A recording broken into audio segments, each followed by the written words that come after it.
عید میلاد النبی صلی اللہ تعالیٰ علیہ وسلم کے خوبصورت ایام ہیں۔ پوری دنیا میں اور دنیا کے ہر کونے میں نبی پاک علیہ السلام کے میلاد شریف کی دھوم مچی ہوئی ہے۔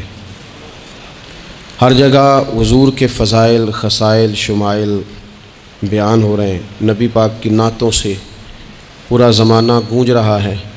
حضور کی سیرت مبارکہ کے فیوز و برکات سے اہل اسلام اپنے دلوں کو منور فرما رہے ہیں۔ اس کے ساتھ ساتھ حضور علیہ السلام جو روشن، خوبصورت، چمکدار تعلیمات لے کے دنیا میں تشریف لائے، وقت جیسے جیسے گزر رہا ہے لوگ محسوس کر رہے ہیں کہ نجات اگر ہے تو اسی رستے میں ہے جو مدینے والے رسول نے عطا فرمایا ہے صلی اللہ تعالیٰ علیہ وسلم۔ چونکہ اللہ تبارک و تعالیٰ نے خود نبی پاک کے ذکر مقدس کو بلند فرمایا ہے، اس لیے بہت سارے ذرائع، بہت سارے اسباب بن گئے۔ پہلے محافل، مجالس، میلاد کے اجتماعات کا انعقاد ہوتا تھا، جلوس ہوتے تھے۔ اب یہ کہ بڑے بڑے ٹی وی چینل اور دنیا کے بڑے بڑے نشریاتی ادارے، آپ جس طرف بھی دیکھیں گے رسول پاک علیہ السلام کا تذکرہ کرتے نظر آئیں گے۔ بہت پہلے کہا تھا اعلیٰ حضرت نے کہ عرش پہ تازہ چھیڑ چھاڑ اور فرش پہ طرفہ دھوم دھام، کان جدھر بھی لگائیے تیری ہی داستان ہے۔ کان جدھر بھی لگائیے تیری ہی داستان ہے۔ ہر جگہ حضور کے ذکر پاک نے روشنی بکھیری ہوئی ہے۔ اللہ تعالیٰ نے جہاں نبی پاک علیہ السلام کو بڑی عظمتوں، شانوں، رفتوں اور بلندیوں سے نوازا، وہاں یہ بھی فرمایا کہ وَمَا أَرْسَلْنَاكَ إِلَّا رَحْمَةً لِّلْعَالَمِينَ، ہم نے اپنے محبوب علیہ السلام کو تمام جہانوں کے لیے رحمت بنا کر بھیجا ہے۔ نبی پاک صلی اللہ تعالیٰ علیہ وسلم کا وجود سراپا رحمت ہے۔ حضور کا بولنا بھی رحمت ہے، خاموش رہنا بھی رحمت ہے۔ نبی پاک علیہ السلام کا کسی کو کچھ عطا کرنا بھی رحمت ہے، اور کسی کو صبر کی تلقین کرنا یہ بھی رحمت ہے۔ حضور کسی کو خوش ہو کے دیکھ لیں تو یہ بھی کرم کی بات ہے، اور محبوب کریم علیہ السلام کبھی ناراض ہو جائیں تو اس کے بعد بھی جب حضور راضی ہوتے ہیں تو رحمت کی برکھا ہی برسا کرتی ہے۔ اور حضور علیہ السلام نے فرمایا ہے، میں نے اللہ کی بارگاہ میں یہ دعا کی ہے کہ مالک اگر میں کسی کو جھڑک دوں نا، کسی مسلمان مومن کو، تو مالک اسے بھی اتنا ثواب دینا جتنا تو فرض نماز کا ثواب عطا فرماتا ہے۔ تو وجود سارے کا سارا حضور کا رحمت کاملہ ہے۔ نبی پاک کا مسجد نبوی شریف میں بیٹھ کر پیغام دین دینا بھی رحمت ہے، اور حضور اگر اسلحہ پہن کر بدر کے میدان میں آ جائیں، اللہ کے دین کو نافذ کرنے کے لیے دست مبارک میں تلوار اٹھا لیں، تو یہ بھی کائنات کے لیے رحمت ہے، یہ بھی فضل ہے۔ کیوں؟ اس لیے کہ اگر جڑی بوٹیاں کاٹی نہ جائیں تو اصل فصل کا نقصان کر جاتی ہیں۔ اس لیے ضروری ہوتا ہے کہ ایسی چیزوں کو تلف کر دیا جائے جو انسانیت کے لیے نقصان کا باعث۔ اللہ تعالیٰ نے نبی پاک علیہ السلام کے وجود کو سراپا رحمت بنایا۔ بدقسمتی یہ ہوئی کہ دور جب بدلا نا اور لوگ اپنی ضروریات زندگی کمانے کے لیے میدان میں آئے، تو وہ اس طرح کی کچھ دوڑ میں ہم سب لوگ شامل ہو گئے کہ ایک مخصوص سی مادہ پرستی، ایک مخصوص سا مزاج، دولت کی اینک سے ہر چیز کو دیکھنے کا، تو ڈھیر سارا کچھ شخص اچھا ہے، اس میں بہت بڑی تعداد میں بھلائیاں پائی جاتی ہیں۔ اتنی زیادہ بھلائیاں کسی میں پائی جاتی ہیں، اتنا پیارا آدمی ہے، اتنا شستہ اس کا مزاج ہے، لیکن ہم جب کسی سے ملتے ہیں تو ہم یہ دیکھتے ہیں کہ اس کی ساری اچھائیاں اپنی جگہ پر پتہ چلے نا کہ وہ ہمیں کیا دے سکتا ہے، ہمارے کس کام آ سکتا ہے، ہمارے لیے کتنا نفع بخش ہو سکتا ہے، ہمارے لیے کتنا سود مند۔ یعنی وہ مزاجوں میں جو خاص نرمی ہونی چاہیے تھی، اور جو حضور نے فرمایا کہ تم میں سے بہتر وہ ہے جو لوگوں کے لیے نفع مند ہے، وہ والا مزاج نہیں بلکہ کچھ لینے کا۔ تو حضور علیہ السلام کو اللہ تعالیٰ نے رحمت بنا کر بھیجا۔ اس رحمت کاملہ ہی کی وجہ تھی کہ حضور نہ ظاہری طور پر بھی لوگوں کے جو روزمرہ کے معاملات تھے اس میں بھی بڑی خیر خواہی کے جذبات رکھتے تھے۔ نبی پاک علیہ الصلاۃ والسلام عام لوگوں کے بیچ اٹھتے بیٹھتے، ان کے ساتھ کھاتے پیتے۔ سرور کائنات کا طریقہ یہ ہوتا کہ اگر غلاموں میں سے کوئی بیمار ہو جاتا تو تیمارداری کرنے تشریف لے جاتے، صبر کی نصیحت کرتے، اللہ کے حبیب علیہ الصلاۃ والسلام اس کے لیے مناسب دوا بھی تجویز کرتے، دعا بھی فرماتے۔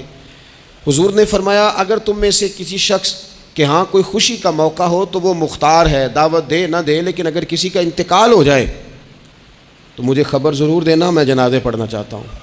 ایک مقام ایسا بھی آیا کہ جہاں میرے نبی پاک علیہ الصلاۃ والسلام نے فرمایا اگر میرا کوئی امتی دنیا سے چلا جائے اور ترکہ چھوڑ کے جائے، جائیداد چھوڑ کے جائے، مال و اسباب چھوڑ کے جائے تو وہ اس کی اولاد میں بانٹ دینا، لیکن اگر اس کے ذمے قرضہ ہو تو میرے پاس آ جانا، میں اس کا قرض ادا کر دوں گا۔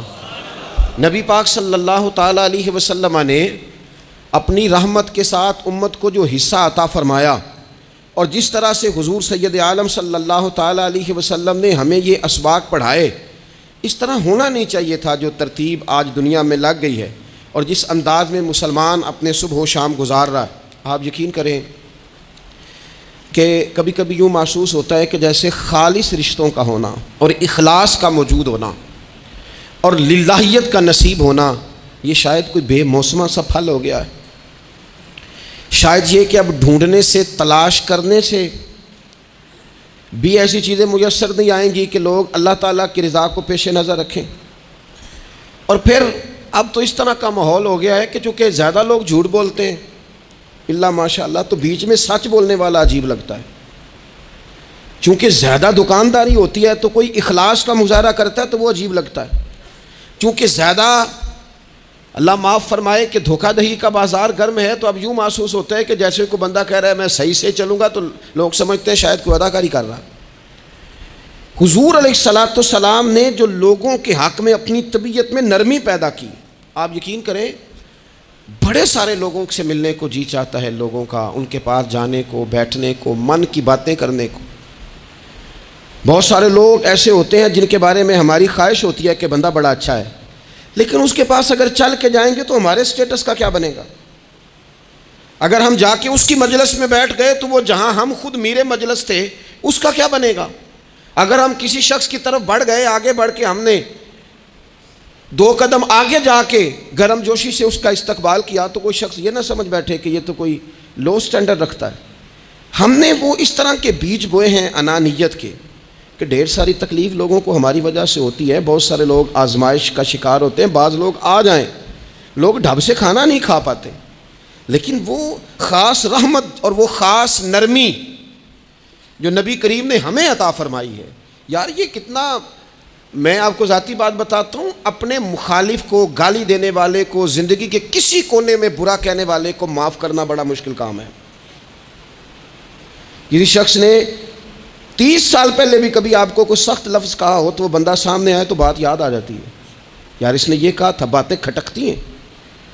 کسی مقام پر کھڑے ہو کر کسی جگہ پر کسی بندے نے آپ کو تکلیف دی ہو، بندہ اس جگہ پہ آئے تو وہ چیز کھٹکتی ہے، لیکن یہ اعزاز صرف رحمت للعالمین محبوب کا ہے کہ حضور کے سامنے جب وہ لوگ پیش ہوئے حضرت وحشی جیسے کہ جنہوں نے پورا وجود کاٹ دیا تھا حضرت امیر حمزہ کا اور کان ناک آنکھیں نکال دی تھی، انہوں نے آ کے عرض کی حضور ہمارے جیسے گناہ گار بھی آئیں تو معافی ہو جاتی ہے؟ فرمایا ہو جاتی ہے تو پڑھ کلمہ، ہم فوراً ہی معاف کر دیں گے۔ اور جو فتح مکہ کے موقع پر نبی پاک علیہ الصلاۃ والسلام نے فرمایا ہے نا، فتح مکہ کے موقع پر، وہ تو بات ہی بڑی انوکھی ہے۔ انہوں نے کہا تھا آپ ہم سے کیا سلوک کرنے والے ہیں؟ تو فرمایا سلوک کیا کرنا ہے؟ جو پیچھے ہو چکا ہے نا اس کا ذکر بھی نہیں کرنا، کتاب کے پچھلے صفحے پلٹنا ہی نہیں، یاد ماضی یہ عنوان چھیڑنا ہی نہیں، جو ہو گیا سو ہو گیا۔ یہ خاص رحمت کاملہ اللہ تعالیٰ نے اگر عطا فرمائی ہے تو میرے اور آپ کے پیارے رسول ہی کو عطا فرمائی ہے۔ یہ خاص جذبات اور یہ خاص کیفیات حضور نا، دیکھو ماں باپ جو ہوتے ہیں نا اولاد کے حق میں بڑے شفیق ہوتے ہیں۔ میں بڑی ذمہ داری سے بات کرنے لگا ہوں، ماں باپ کے ساتھ اگر کوئی سب سے بڑھ کے زیادتی کرتا ہے تو کرتی بھی اولاد ہی ہے، بڑا کچھ کر جاتے ہیں بچے۔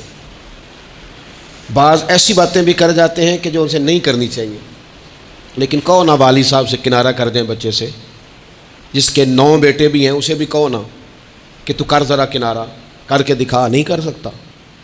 وہ شفقت پدری جو رب نے اس کے سینے میں رکھ دیا وہ کیسے نکالے گا؟ 20 دفعہ غصہ آیا تو اس نے پلان کیا کہ آج کے بعد نہیں، ختم، اب میں نے بتانا ہے اس کو کہ کس طرح کوئی کسی کے ساتھ زیادتی کرتا ہے، لیکن 1 گھنٹہ بھی نہیں تیرا گزرا، کیونکہ شفقت پدری ہے۔ خدا را یہ میرا اور آپ کا سب کا معاملہ ہے، اس کو سمجھیے گا۔ شفقت پدری، اگر مرشد ہو نا کبھی مرشد کریم، تو پرخشیں اڑا دینے والوں کو بھی سینے سے لگانے کا حوصلہ رکھتا ہے، چونکہ وہ شیخ جو ہے اس کا دل جو بڑا ہے۔ کئی دفعہ سارا سینہ چھلنی ہوتا ہے، پر اس سینے چھلنی کرنے والوں کو بھی سینے سے لگانا پڑتا ہے، اس لیے کہ دل دریا سمندروں ڈونگے کون دلاں دیاں جانے، 14 طبق دلے دے اندر کہ تمبو وانگوں تانے، مشکل کام ہے۔ استاد صاحب وہ مطلب ہم نے کہ دیکھا ہے کہ بچے کو اٹھانے کے لیے والد آ گئے کہ نہیں جی نہیں ہم نے نہیں پڑھانا، تو استاد صاحب کہنے نے او میں بڑی محنت کی تھی جی ہم تے چل گیا ہے 6 مہینے ویکھو تے صحیح، میں نے بڑی مشقت کی ہے، یہ راہ میں نہ اسے لے جاؤ۔ میں نے تو کئی ناشتے نہیں کیے کہ کلاس میں پہنچنا تھا، کئی دفعہ میں نے کھانا چھوڑ دیا کہ مجھے دیر ہو گئی تھی، نہ لے کے نہ جاؤ، میری مشقت ہے۔ یہ میں آپ کو وہ والی مثالیں دے رہا ہوں جو صرف میرے اور آپ کے عقل کے قریب ہیں۔ جب تیری 20 غلطیوں سمیت تیرا والد، تیری ماں، تیرے مرشد، تیرے استاد، تیرے بزرگ، تیرا بڑا بھائی تجھے قبول کر لیتے ہیں نا، تو بس سمجھ لے یہ جتنا بھی پیار کرتے ہیں یہ سارا ایک قطرہ ہے، اور محبوب جو محبت کرتے ہیں اس میں سارے دریا سما جایا کرتے ہیں۔ رسول پاک جو پیار کرتے ہیں نا، نبی کریم جو محبت کرتے ہیں، حضور، اور حضور کو سب سے زیادہ غم کیا رہتا تھا؟ روزی روٹی کا نہیں، اس کا بھی بندوبست کیا، تعلیم و تعلم کا بھی بندوبست کیا۔ حضور کا سب سے بڑا احساس یہ تھا کہ میری امت دوزخ سے بچ جائے، جنت میں جائے، گمراہ عقائد سے باہر آئے، راہ حق انہیں نصیب ہو۔ اس کے لیے نبی پاک جد و جہد کرتے۔ حضور کو روڑے مارنے والے، پتھر مارنے والے، کانٹے بچھانے والے، گردن پہ اوجڑیاں رکھنے والے رات کو سکون سے سو جاتے، اور نبی پاک انہی لوگوں کے لیے رات کو ہاتھ اٹھا کے ہدایت کی دعائیں کرتے رہتے۔ وہ روڑے مار کے سو گئے جا کے، اور جس نے روڑے مارے وہ نبیوں میں رحمت لقب پانے والا، مرادیں غریبوں کی بر لانے والا۔ اور کسی نے کہا تھا لے کے پہلو میں غم امت نادار آئے، لے کے پہلو میں غم امت نادار آئے۔ وہ دیکھو امتی امتی کہتے ہوئے سرکار آئے، وہ دیکھو نا امتی امتی کہتے ہوئے، لے کے پہلو میں غم امت نادار آئے۔ حضور کے پہلو میں غم ہے امت، یا اللہ مہربانی فرما، یا اللہ مہربانی فرما۔ اور صبح قیامت بھی ہم سب لوگ نا لائق لوگوں سے اپنا تعلق بناتے ہیں۔ میں نے دیکھا ہے کہ ساری زندگی کا رشتہ ہے۔ وہ کسی نے کہا تھا کہ کوئی بندہ مجھے ایسا چاہیے کہ میں اس سے جھوٹ بھی بولوں تو وہ مجھ سے سچ بولے۔ کچھ لوگ ایسے چاہیے ہوتے ہیں نا زندگی میں کہ وہ توأن و کرہن ساتھ ہی رہیں، لیکن یہ ہوتا نہیں، مشکل کام ہے۔ لوگ کہتے ہیں اگر لائق ہے تو میرا ہے، نالائق ہے تو پھر میرا، بنتے نہیں۔ یقین کریں آپ سے زندگی میں کوئی خطا ہو گئی کو آپ کا بننے کو تیار نہیں ہوتا، کہتا میرا نہیں تعلق بھائی، میں اس کے لین دین کا بالکل ذمہ دار نہیں، میرا اس کا کوئی رشتہ نہیں، تو جان یہ جان، کاٹ دیا۔ اور اگر گناہ ہو گیا، غلطی ہو گئی، انسان سے ہو جاتی ہے، اپنی ساری غلطیوں سمیت اپنے آپ سے پیار ہے، اور دوسرے سے ایک ہو جائے تو۔ لیکن کچھ لوگ ایسے ہوتے ہیں، حضور غوث پاک کے مدرسے کے اساتذہ نے کہا تھا حضور سبق بانٹنے ہیں، پیریڈ لگانے ہیں، آپ کو کون سی کتاب دے دیں، فقہ، اصول، تفسیر، حدیث، کیا پڑھائیں گے؟ تو آپ فرمانے لگے نہیں تم مجھے سبق نہ کوئی دو، تم اس طرح کی تقسیم کرو کہ لائق بچے سارے تم رکھ لو، نالائق سارے مجھے دے دو۔ حضور علیہ السلام نے فرمایا قیامت کے دن جو بڑے بڑے گناہ گار ہوں گے نا، بڑے بڑے، وہ میری چادر کے نیچے چھپے ہوئے ہوں گے۔ چور حاکم سے چھپا کرتے ہیں یا اس کے سوا، تیرے دامن میں چھپے چور انوکھا تیرا۔ اور حضور ہمارے وکیل نہیں، حضور ہمارے شفیع ہیں، حضور ہماری وکالت نہیں کریں گے، حضور ہماری شفاعت کریں گے۔ وکیل وہ ہوتا ہے جو کٹہرے میں کھڑا ہو کے جج صاحب سے کہتا ہے اس نے کوئی جرم نہیں کیا، بلا وجہ الزام لگایا گیا ہے، اس نے کوئی خطا نہیں کی، یہ ذاتی اناد پال رہے ہیں، یہ بندہ ہی بڑا اچھا ہے، یہ تو تھا ہی نہیں موقع پہ، اس نے تو کیا ہی کچھ نہیں، وکالت کرتا ہے اسے معاف کر دو، یہ وکیل ہوتا ہے۔ اور شفیع وہ ہوتا ہے جو کہتا ہے اس نے سارا کچھ ہی کیا ہے پر میں جو آ گیا ہوں، سارے جرم اس نے کیے ہیں پر میں آ گیا ہوں نا، میرا آنا دیکھا جائے، میرا آنا دیکھا جائے اور اسے معاف کر۔ تو نبی کریم علیہ السلام نے خاص، اور پھر کچھ ایسی چیزیں جو بالکل سادی تھیں، اس کا بھی نبی پاک صلی اللہ تعالیٰ علیہ وسلم نے لوگوں پر بوجھ نہیں ڈالا۔ حضرت سیدنا ابن مسعود رضی اللہ تعالیٰ عنہ فرماتے ہیں، مسلم شریف میں موجود ہے، کہتے ہیں حضور ہمیں کبھی کبھی واز سنایا کرتے تھے، ہر روز تقریر نہیں سناتے تھے۔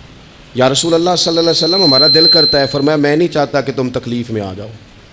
حضور فرماتے ہیں میں لمبی نماز پڑھانا چاہتا ہوں، پیچھے سے کوئی بچہ رو پڑتا ہے، میں اللہ کی نماز مختصر کر دیتا ہوں۔ نبی پاک صلی اللہ تعالیٰ علیہ وآلہ وسلم کی عادت مبارکہ تھی، حضور سواری پہ چل رہے ہوتے تھے تو کوئی غلام ساتھ چلنا چاہتا تھا تو فرماتے تھے میرے ساتھ آ کے سواری پہ بیٹھ جا۔ یا رسول اللہ میں آپ کے ساتھ نہیں بیٹھ سکتا، میں تقاضا ادب ہے کہ میں آپ کے ساتھ نہ بیٹھوں، تو حضور فرماتے پھر واپس چلا جا، میری طبیعت گوارا نہیں کرتی کہ میں سواری پہ چلوں اور میرے ساتھ جو لوگ ہیں وہ پیدل سفر کریں۔ احساسات، جذبات، محبوب کریم کو اللہ تبارک و تعالیٰ نے جو دل عطا کیا، آپ دیکھیں چھوٹے چھوٹے بچوں، وہ ہمارے ہاں نا جی بزرگ ناراض نہ مجھ سے ہو جائیں، ہمارے ہاں بزرگ بازو کا شکوہ کرتے ہیں، کہتے ہو کاکا ادھر آئے نا تو میرے نہ سلام نہیں لئی، بھئی آپ لے لیتے سلام، یہ کچھ جھگڑے والی بات ہے، آپ سلام کر دیں۔ رسول پاک کی عادت مبارکہ تھی کہ چھوٹے چھوٹے بچے گلیوں میں ہوتے تو حضور آگے بڑھ کے خود انہیں سلام کہتے، ان کے سروں پہ دست شفقت پھیرتے، ان کی چھوٹی چھوٹی باتیں سنتے، ان کے سوالات کے جواب ارشاد فرماتے۔ اللہ کے پیارے رسول صلی اللہ تعالیٰ علیہ وسلم کا تو یہ معاملہ تھا کہ عبادت کے معاملے میں بھی جب ایک شخص نے کہا کہ یا رسول اللہ میں ساری رات نماز پڑھا کروں گا، سارا دن روزہ رکھوں گا، تو حضور نے فرمایا نہ، آنکھیں تکلیف میں آ جائیں گی، وجود تھک جائے گا۔ ایک سرکار کی زوجہ محترمہ ام المومنین نے رسی باندھ لی تھی مسجد نبوی میں کہ میں جب تھک جاؤں گی تو ٹیک لگا لوں گی، پر میں نے پڑھنی ساری رات ہے نماز۔ اللہ کے محبوب نے فرمایا جتنی دیر طبیعت اجازت دے اتنی دیر پڑھو، باقی آرام کرو، اور فرمایا تمہاری آنکھ کا بھی تمہارے اوپر حق ہے، تمہارے وجود کا بھی تمہارے اوپر حق ہے۔ یہ ساری چیزیں نبی پاک صلی اللہ تعالیٰ علیہ وسلم کی امت کے ساتھ رحمت پر دلالت کرتی ہیں۔ اسی طور پر آپ دیکھیں کہ نبی کریم علیہ السلام نے 2-3 دن تراویح پڑھی، پھر صحابہ جمع ہو گئے، زیادہ لوگ آ گئے تو سرکار اندر سے باہر ہی نہیں آئے، حجرے میں رہے۔ فجر کے وقت آئے تو فرمایا مجھے پتہ تھا تم سارے انتظار میں ہو اور تم نے دیر تک میرا انتظار کیا، میں جان بوجھ کے نہیں آیا۔ کیوں نہیں آئے یا رسول اللہ صلی اللہ تعالیٰ علیہ وسلم؟ تو حضور فرمانے لگے اس لیے نہیں آیا کہ اگر میں آ جاتا اور کچھ دن مستقل یہ نماز پڑھتا تو میرے دل میں خیال آیا کہیں رب کریم اسے فرض نہ کر دے، تمہیں مشقت ہوگی، تمہیں تکلیف ہوگی، لہٰذا میں حضور دل چاہ رہا ہے نفل عبادت کو، اس لیے نہیں کر رہے کہ امت پر کہیں ضروری ہو جائے۔ حضرت سیدنا عباس فرماتے ہیں کہ ایک انصاری صحابی رات کو مسجد نبوی شریف میں داخل ہوئے، ان دنوں جن دنوں وہ بدر کے قیدیوں کو لایا گیا تھا، تو ان قیدیوں کو رسیاں صحابہ نے زور سے باندھ دی تھی، تو کہتے ہیں کہ میں نے دیکھا نبی کریم علیہ السلام بڑی بے چینی کے عالم میں کبھی ادھر جاتے کبھی ادھر آتے۔ میں نے عرض کی یا رسول اللہ صلی اللہ تعالیٰ علیہ وسلم خیریت ہے؟ تو حضور نے فرمایا ان قیدیوں میں میرے چچا جناب عباس بھی ہیں، وہ ہائے ہائے کرتے ہیں تو مجھے نیند نہیں آتی۔ چلو زیادہ نہیں تو تھوڑا احساس کبھی چچا کا بھی پیدا کرنا چاہیے۔ ویسے چچا چاند نہیں ہوتا، چندہ ہمیشہ ماموں نہیں ہونا ہے، چچا جتنا مرضی بھی خوبصورت ہو بیچارہ چاند ہو سکتا نہیں، چندہ ماموں نہیں ہونا ہے، پکی بات۔ تو کبھی چچا کا بھی احساس کرنا چاہیے۔ نبی کریم علیہ السلام نے فرمایا چچا ہائے ہائے کرتے ہیں تو مجھے نیند نہیں آتی۔ وہ انصاری صحابی فرماتے ہیں کہ میں دوڑا گیا اور میں نے جا کے معلومات کی کہ حضرت عباس رضی اللہ تعالیٰ عنہ کو کہاں باندھا گیا ہے۔ فرماتے ہیں میں جا کے حضرت عباس کی رسیاں ڈھیلی کر کے آیا تو وہ سکون میں آ گئے۔ تو آ کے حضور علیہ السلام کو میں نے دیکھا تو سرکار بھی زمین پر بیٹھ گئے، لیکن ابھی چہرے پر بے چینی باقی تھی۔ میں نے عرض کی حضور میں رسیاں ڈھیلی کر رہا ہوں جناب عباس کی، آپ آرام سے سو جائیں۔ تو یہاں تک نہیں یہ رحمت رکتی، یہ رحمت کسی مقام پر محدود نہیں ہوتی، میرے کریم کا کرم ہمیشہ برستا ہے تو بغیر رنگ و نسل ہر جگہ برستا ہے۔ حضور علیہ الصلوۃ والسلام نے فرمایا صرف عباس نہیں، جا سارے قیدیوں کی رسیاں ڈھیلی کر کے آ، سب کو یہ کون لوگ ہیں؟ یہ بدر میں پھول لے کے آئے تھے، یہ گجرے لے کے آئے تھے پھولوں کے، خوشبو کا تحفہ دینے آئے تھے، یہ تو تلواریں لے کے آئے تھے۔ لیکن یہ اعزاز ہے میرے نبی پاک کا کہ اللہ نے حضور کو رحمت للعالمین بنایا ہے۔ دلوں کے اندر اتنی گنجائش رسول پاک نے پیدا کی، فرمایا سب کی رسیاں ڈھیلی کرو تاکہ میں آرام سے سو جاؤں۔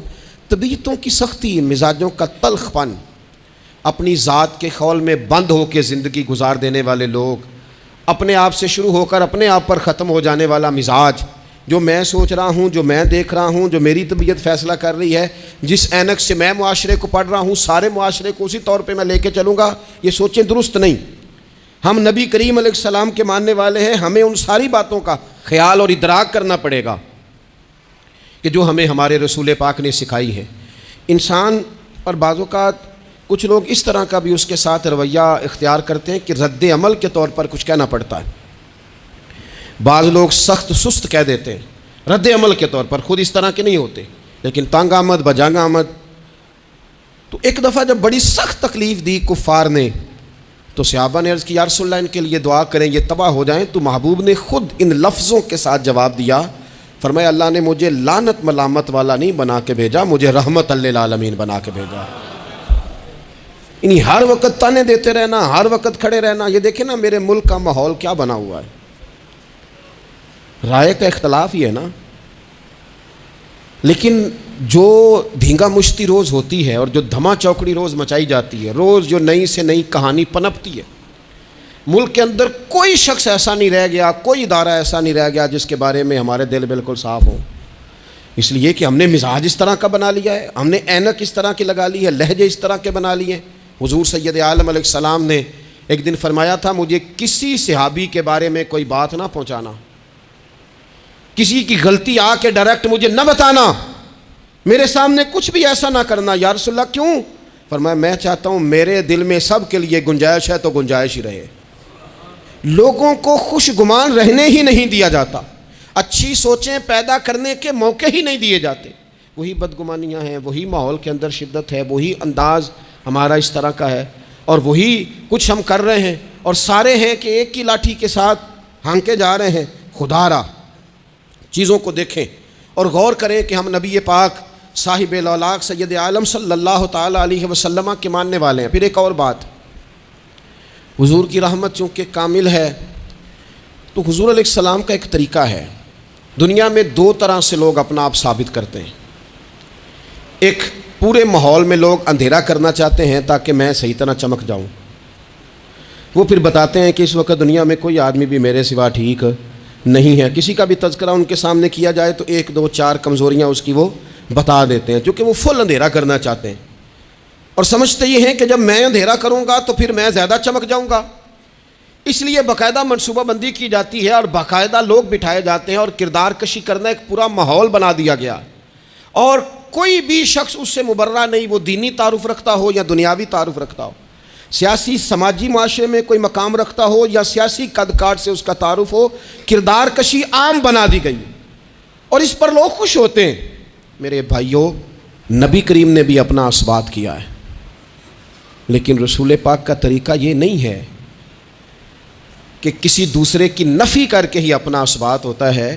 قرآن تو نبی پاک پہ نازل ہوا ہے نا، حضور قرآن لے کے آئے ہیں، پر اس قرآن میں تو حضرت موسیٰ کی تعریفیں بھی ہیں، حضرت عیسیٰ کے تذکرے بھی ہیں، جناب عیسیٰ کے معجزات بھی ہیں، اس میں تو حضرت نوح کا ذکر بھی ہے، اس میں تو حضرت آدم کا ذکر بھی ہے، اس میں تو حضرت یوسف علیہ السلام کے حسن و جمال اور کمال کے تذکرے، اس میں تو جناب لقمان حکیم کی حکمت اور دانائی کی بات ہے، اس میں تو حضرت خضر کا تذکرہ ہے، اس قرآن مجید کے اندر تو اولیاء اللہ کی شان ہے، اس میں تو ماں باپ کی فضیلت ہے، اس میں تو پڑوسیوں کی بات ہے، اس قرآن مجید نے تو غریب کی بات کی، یتیم کی بات کی، بیوہ کی بات کی۔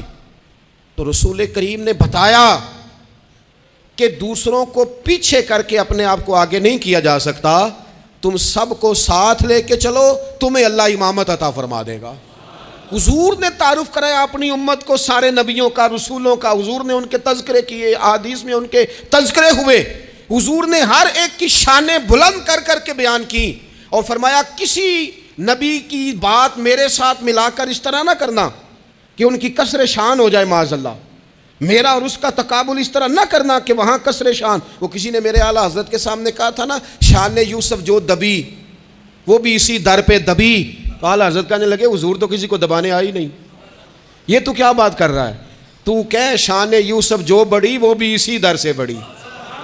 یہ کہہ کہ نبی پاک تو عزتیں دینے آئے، ہر ایک کی قسمت میں حضور نے عزت لکھی. کہا باپ راضی ہو گیا تو رب راضی ہو گیا.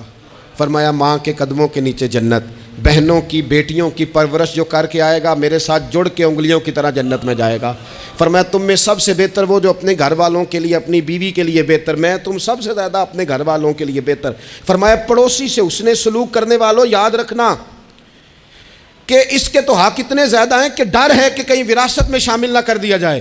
نبی پاک علیہ الصلوۃ والسلام نے فرمایا جو بی بی صرف حاملہ ہو حاملہ، اسے رب کی بارگاہ میں اتنا ہی اجر ملتا ہے جتنا تلوار لے کے جہاد کرنے والے کو ثواب ملتا ہے.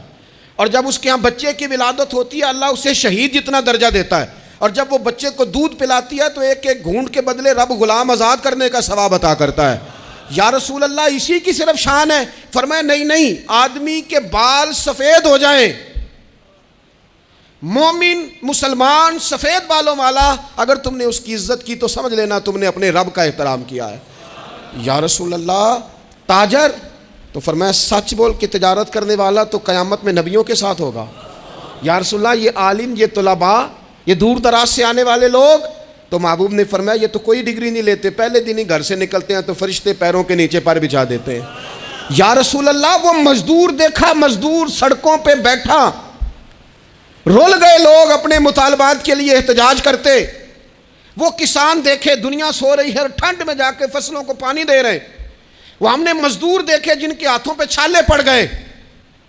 لوگوں کی انہوں نے بلڈنگیں کئی منزلہ بنا دی پر اپنے چھت سے پانی ٹپکتا روک نہ سکا. حضور یہ جو لوگ ہیں ان کی کیا شان ہے؟ تو حد کر دی میرے کریم نے. فرمایا محنت کر کے روزی کمانے والا تو اللہ کا دوست ہے، اس کو تو اللہ نے قرب دے دیا دوستی. تو نے ہر شخص کی قسمت میں یہ عزت لکھی اور آخری خطبے کی صورت میں بھی وصیت لکھی. حضور نے ہر شخص کو احترام دیا، ہر ایک کو اکرام دیا. لوگوں کو پیچھے دھکیل کے قد اونچا نہیں ہوتا، بلکہ شمع سے جتنی مرضی شمعیں جل جائیں اس کی اپنی روشنی میں کبھی کمی نہیں آیا کرتی، بلکہ حد ہو گئی. ایک دن نبی پاک علیہ السلام نے حضرت جبریل امین سے پوچھ لیا. فرمایا جبریل سب کو میری رحمت سے حصہ ملا ہے، آپ کو بھی کوئی ملا ہے؟ ملا تو بتاؤ نا. تو حضرت جبریل عرض کرنے لگے حضور بالکل ملا ہے. کہا کس طرح؟ عرض کی یا رسول اللہ جب سے ابلیس کا انجام دیکھا تھا نا ڈر آتا تھا خدا جانے خاتمہ کس طرح کا ہو، لیکن جب آپ آئے قرآن آیا اور قرآن میں حضرت جبریل کا ذکر آیا تو فرماتے ہیں میں سمجھ گیا اب اللہ نے کرم کر دیا ہے، اب طے کر دیا ہے کہ جبریل امین علیہ السلام کے جو اعزازات ہیں وہ ہمیشہ اعزاز ہی رہیں گے. نبی پاک کی رحمت سے ہر شخص کو حصہ ملا، حتیٰ کہ کفار کو، مشرکین کو، منافقین کو. رسول پاک علیہ السلام ہر ایک کے لیے رحمت بن کے تشریف لا، یہاں تک کہ جانور بھی حضور کے پاس آتے تھے تو اپنے دکھ سنا جاتے تھے. حضور تو ان کو بھی تھپکیاں دیتے، تسلیاں دیتے. حضرت انس بن مالک کہتے ہیں لوگوں مجھے وہ دن بھولتا ہی نہیں جس دن نبی پاک مکے سے ہجرت کر کے مدینے آئے تھے. لوگ گلیوں میں، چھتوں پہ حضور کی اونٹنی کے گرد یا رسول اللہ یا محمدہ کی صدائیں ہم نے اپنے کانوں سے سنی. ایک بڑی شان رکھنے والا قبیلہ بنو نجار، اس کی بچیاں کونے میں دف لے کے بیٹھ گئیں، کہنے لگی یہ نہ سمجھنا کہ ہم کوئی عام ہیں، ہم بہت بڑے خاندان کی بیٹیاں ہیں، لیکن آج یہاں اس لیے بیٹھی ہیں کہ دیکھو تو صحیح ہمارے پاس آیا کون ہے.